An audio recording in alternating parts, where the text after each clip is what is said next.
And now presenting your favorite, the majestic Mr. Nonlinear. Oh, hey, how you doing, kids? My name is Mr. Nonlinear, and I'm so glad you're here. Today, I'm going to teach you about math. Math. Yeah, look, I know how you feel. It's Mr. Sanders' fault, not really mine. So please don't shoot the messenger. I'm just the messenger. Don't kill me, okay? Look, it's math, We'll get through this pretty quickly. It's just math, But, today we're going to talk about some, nonlinear equation junk, that stuff that I don't know, they just use nowadays. I don't know. It's weird. Yeah. Oh! Did you hear that? Do you hear what I hear?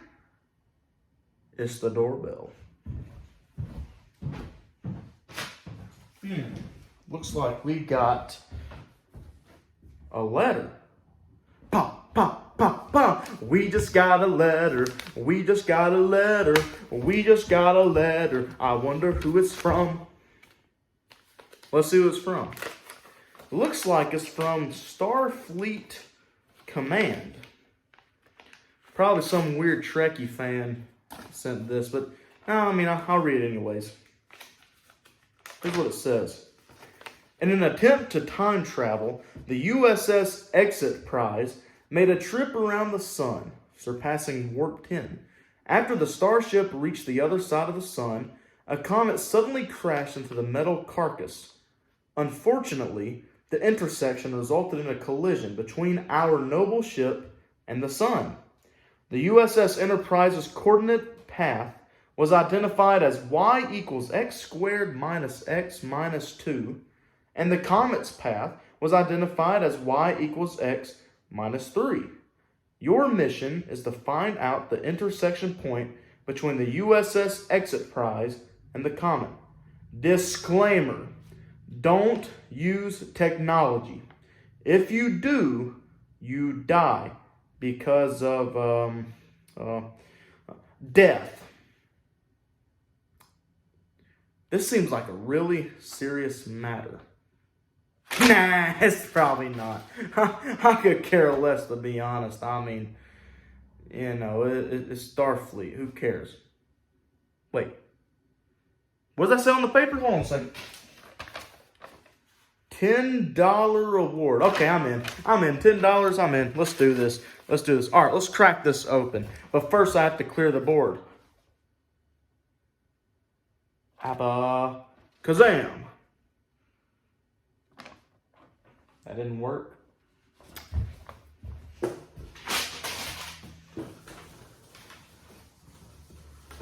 Yole, yole, yole, yo, yole, yole, yo.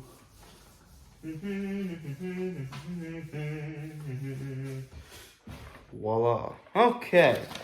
Let's see what we're going to do. All right. So it says that the USS Exit Prize is represented by an interesting equation. We're going to call this UE. Okay.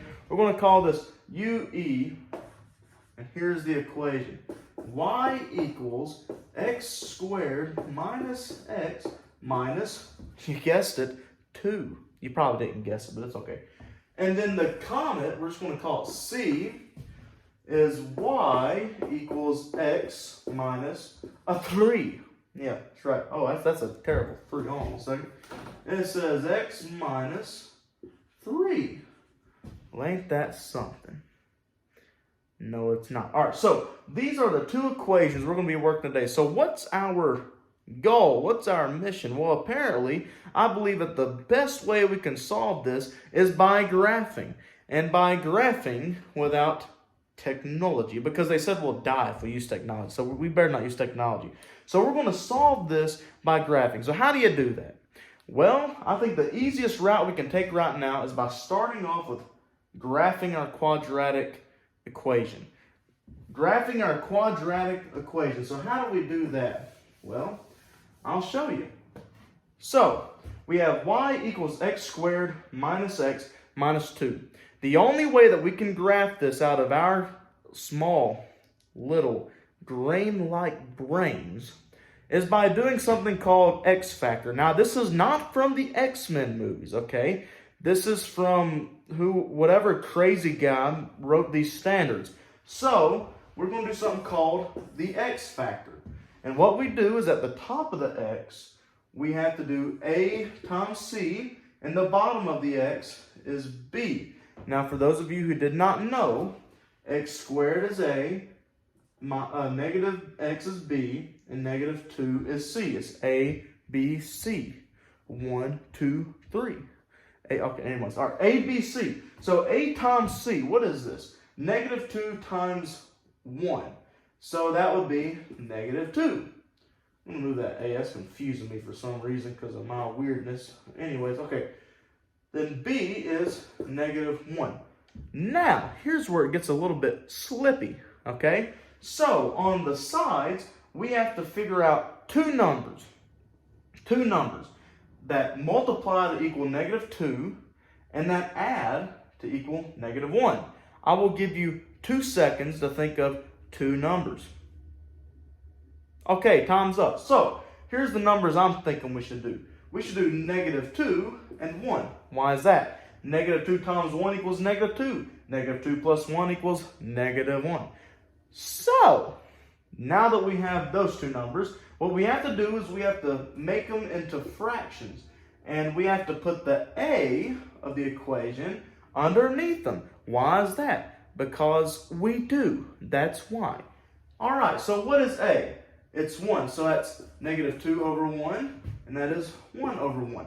Now, this is where it gets even dumber. So, what we do now is we have to put this into factor forms. We have our factors, but just for the sake of stupidness, if that's even a word, we're going to put this into factor form. And that is blank plus or minus blank.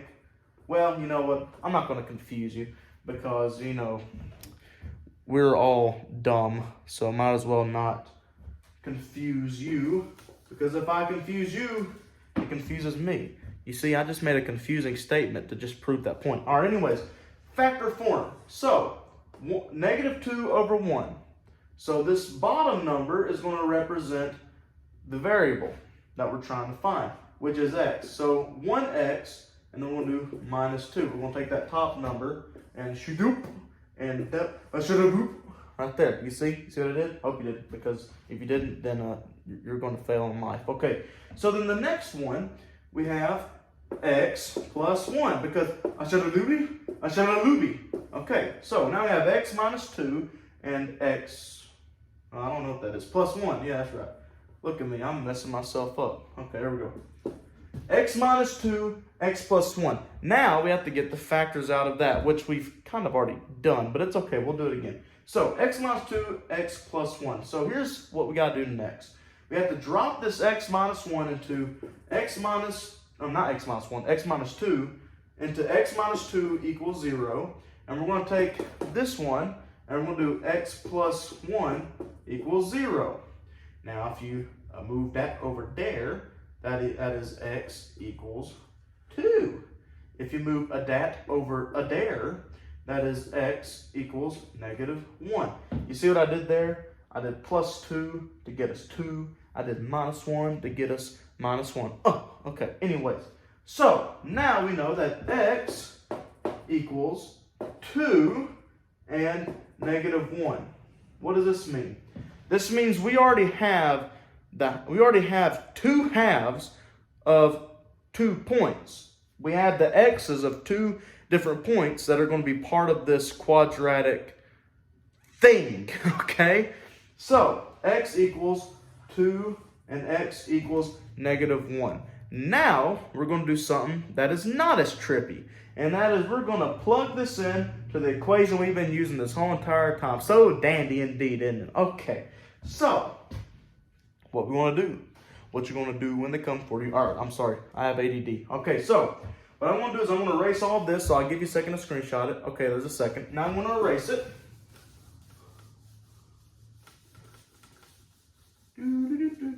Okay, so I erased it.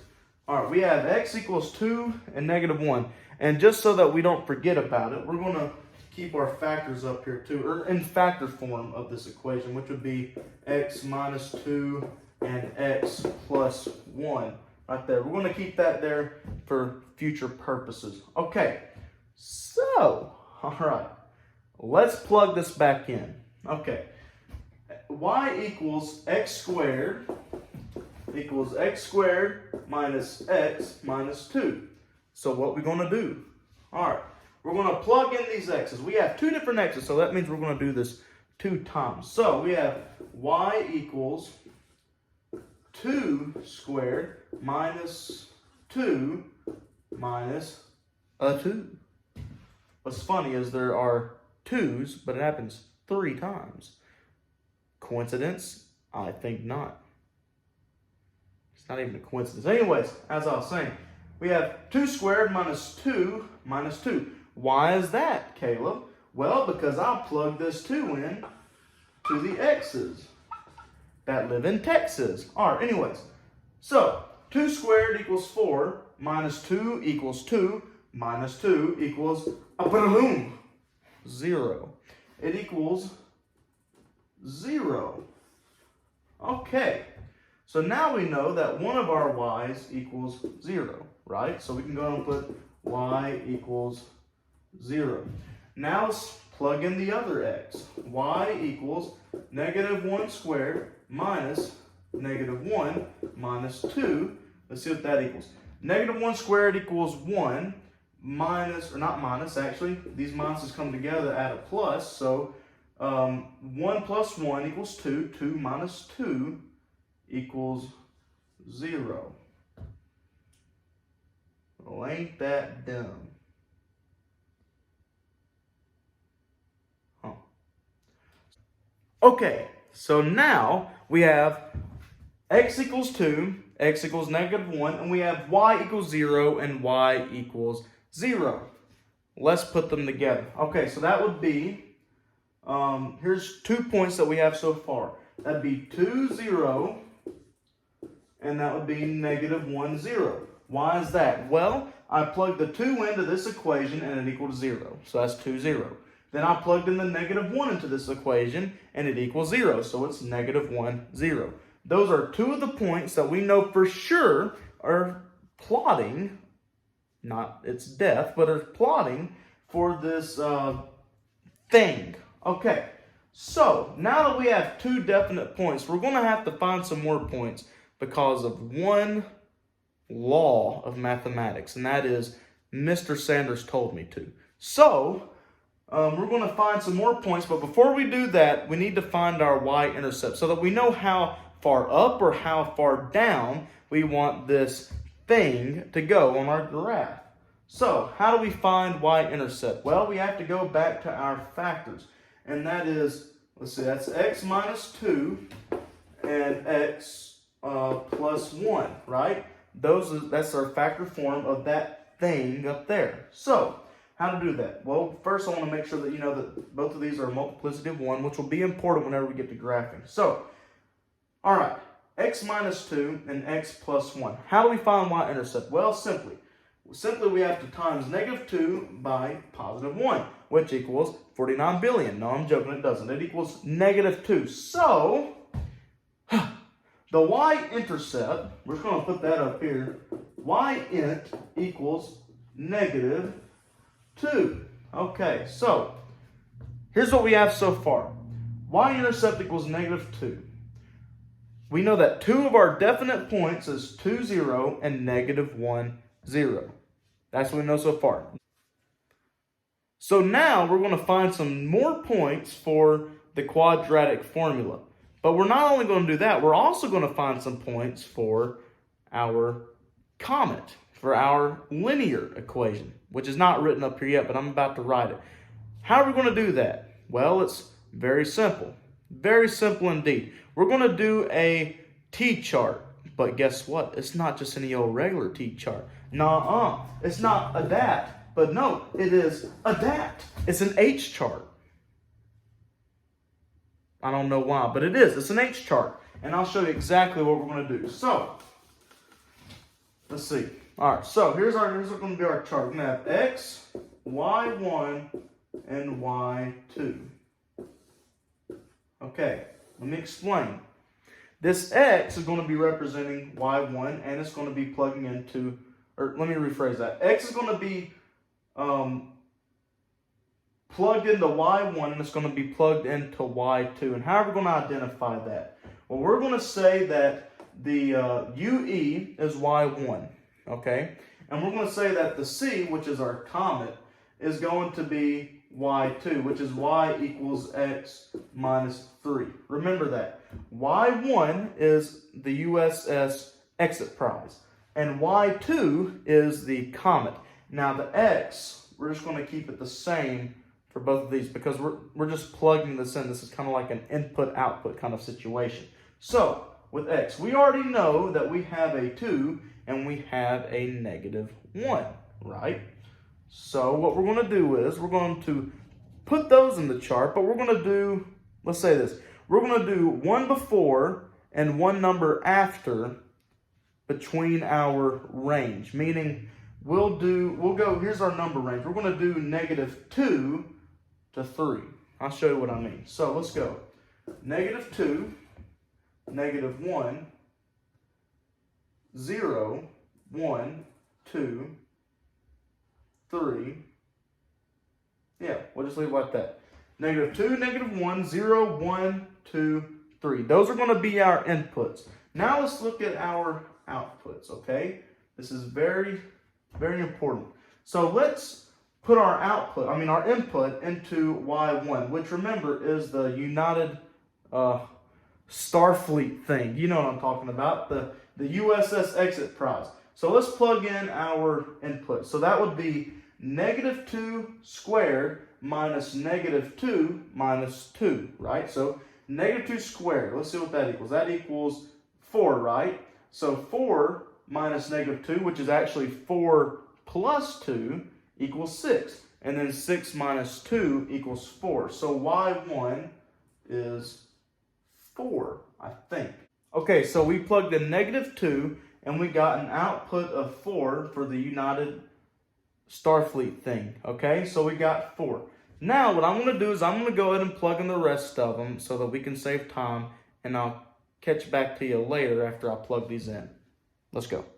All right, so as you see on the board, I just filled out the X1 and Y1. I just explained how to do that a second ago. So now let's go on to Y2. So that means we're going to be plugging into the C, right? So let's see. Y equals negative 2 minus 3. 3, 4, 5. That is negative 5. All right, let's do negative 1 right here. Negative 1 minus 3 equals negative 4. Pretty cool, isn't it? So I'm going to continue the Y2 just to save time. I'll catch back to you.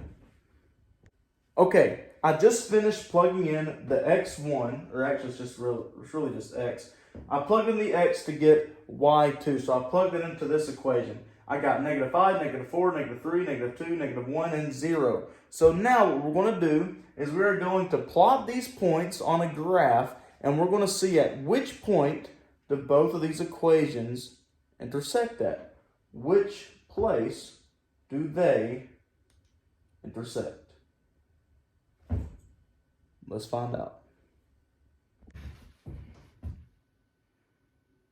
Now it's time to do what you've all been dreading, and that is the graphing part.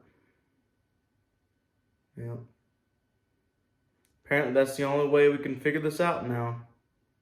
What is this solution, or solutions to this problem? We can only find it by graphing.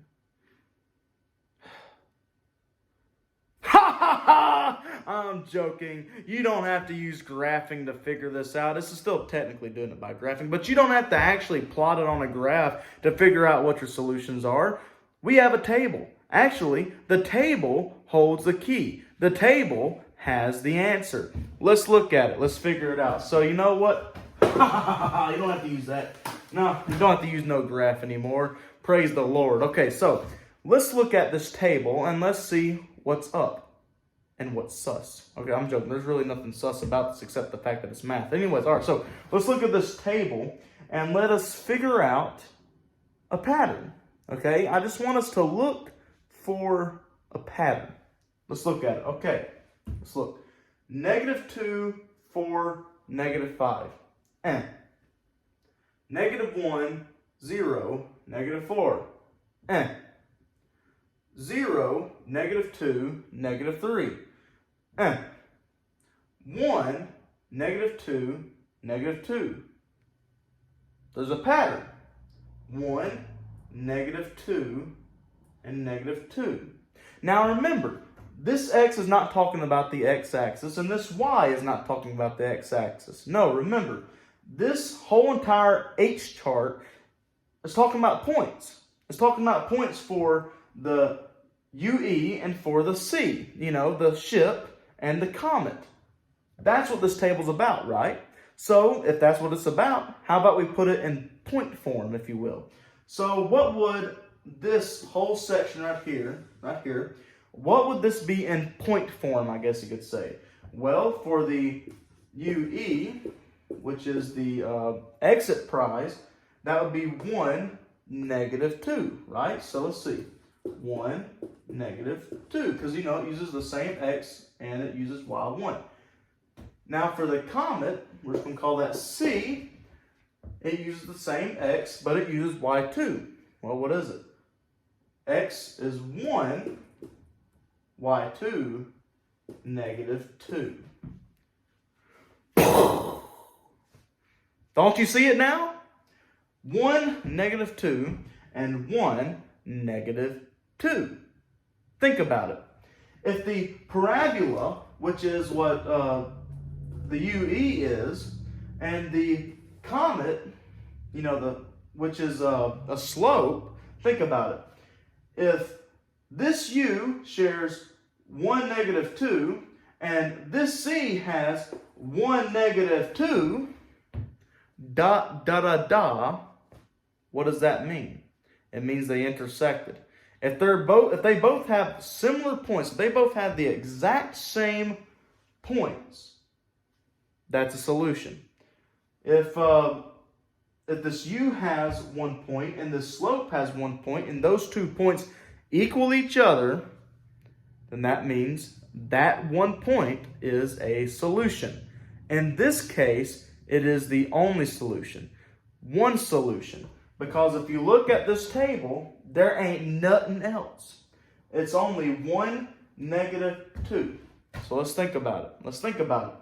The parabola has 1, -2, right? 1, -2. Then we have a linear. It has a 1, -2. Of course, it has other points. You know, it has other points that we see actually on this graph right here. But we're not too worried about that. We're just worried about this intersection point. So, what's the answer?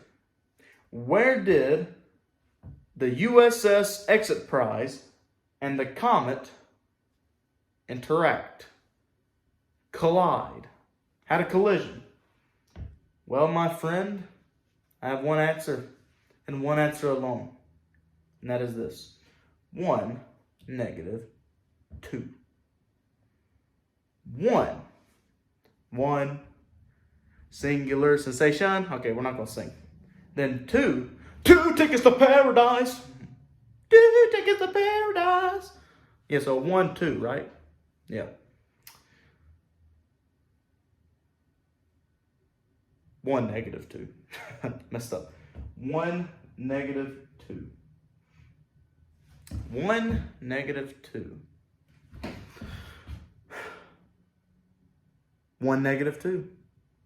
They both intersect at 1, -2.